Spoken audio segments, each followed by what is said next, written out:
Hi friends, welcome to మన ఉమ్మడి వంటల ఛానల్. మనం ఈరోజు పెసరలతో లడ్డు తయారు చేద్దాము. పెసర లడ్డు అంటే సమ్మర్లో చాలా చలువ చేస్తుంది. మనం ఇప్పుడు ఒక గ్లాసు పెసలు తీసుకుంటే మరొక గ్లాసు చక్కెర తీసుకోవాలి. పెసల్ని బాగా వేయించుకోవాలి. మనము మంచి కలర్ రావాలండి. పెసలు మంచి కలర్ వస్తే టేస్ట్ చాలా బాగుంటుంది. మనం ఎన్ని పెసలు తీసుకుంటే అంత చక్కెర తీసుకోవాలి. నేను కొంచెం క్వాంటిటీ ఎక్కువనే తీసుకుంటున్నాను. ఇదిగోండి, ఇలాగా మంచి కలర్ రావాలి.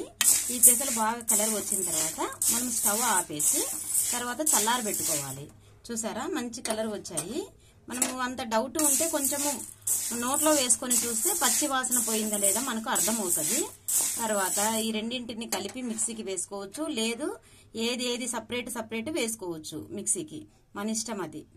ఫ్రెండ్స్, నేనైతే ఈ గ్లాస్తో, పెద్ద గ్లాస్తో 2.5 గ్లాసు పెసలు ఉన్నాయి. నేను అందుకు 2.5 గ్లాసు చక్కెర తీసుకుంటున్నాను. ఇదిగోండి, ఇలాగా ఫుల్గా 2.5 గ్లాసు పెసలు ఉన్నాయి. 2.5 గ్లాసు చక్కెర తీసుకుంటున్నాను నేను. ఇదిగోండి, 2.5 గ్లాసు చక్కెర తీసుకొని నేనైతే 2 కలుపుకుంటున్నాను. కలుపుకొని 2 కలిపి మిక్సీకి పట్టుకుంటాను. ఇదిగోండి, ఇలా మిక్సీ జార్లో వేసుకున్నాను. ఇది మెత్తటి ఫైన్ పొడిలాగా చేసుకుంటాను. ఇలా మెత్తగా పొడి అయిన తర్వాత దీన్ని మిక్సీ జార్ని తీసేసి నేను ఒక జల్లెడలో ఒక పేపర్ పెట్టి పేపర్లో జల్లెడ పెట్టాను. జల్లెడలో ఈ పిండి వేసేసి మొత్తం జల్లిస్తాను. మనకి ఇలా మెత్తటి పౌడర్ తయారు కావాలి. అన్ని పెసలను చక్కెరను ఇలా మిక్సీకి వేసుకొని పొడిలాగా తయారు చేసుకుందాము. ఇలా ఒక చిన్న బాండి తీసుకొని అందులో మనకు సరిపడిన నెయ్యి వేసుకోవాలండి. మొత్తం మనం లడ్లు మొత్తము నెయ్యితోనే కలుపుకుంటాము. అందుకని కొంచెం నెయ్యి క్వాంటిటీ ఎక్కువనే పడుతుంది. ఆ నెయ్యి బాగా వేడెక్కిన తర్వాత మనము జీడిపప్పు చిన్న చిన్న ముక్కలుగా కట్ చేసి పెట్టుకోవాలి.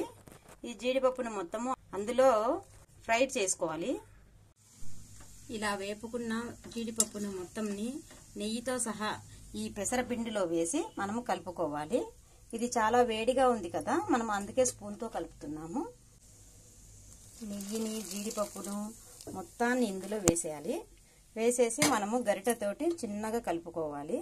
నెయ్యి మీద పడకుండా చిన్నగా కలుపుకోవాలా. కొంచెం చల్లారిన తర్వాత మనము లడ్లు చుట్టుకోవటమే. దీనిని అంతా ఇలా మిక్స్ చేసుకున్న తర్వాత ఒకసారి చేయి పెట్టి బాగా కలుపుకోవాలండి. బాగా కలుపుకున్న తర్వాత ఏదన్నా నెయ్యి కొంచెం తక్కువ అయితే అనిపిస్తే మనకి కొంచెం నెయ్యి వేడి చేసుకొని ఇందులో కలుపుకోవాలి. ఇంకా మనకు లడ్లు చుట్టుకోవడానికి వస్తాయి అనిపిస్తే లడ్లు చుట్టుకోవటమే అండి. మనకు పెసర లడ్డు రెడీ అయిపోయినట్లే.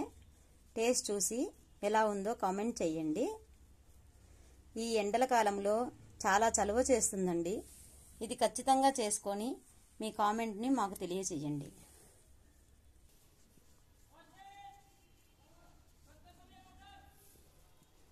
కొంచెం వేడి మీద ఉన్నప్పుడే కొంచెం లడ్లు మనం చుట్టుకోవాలి.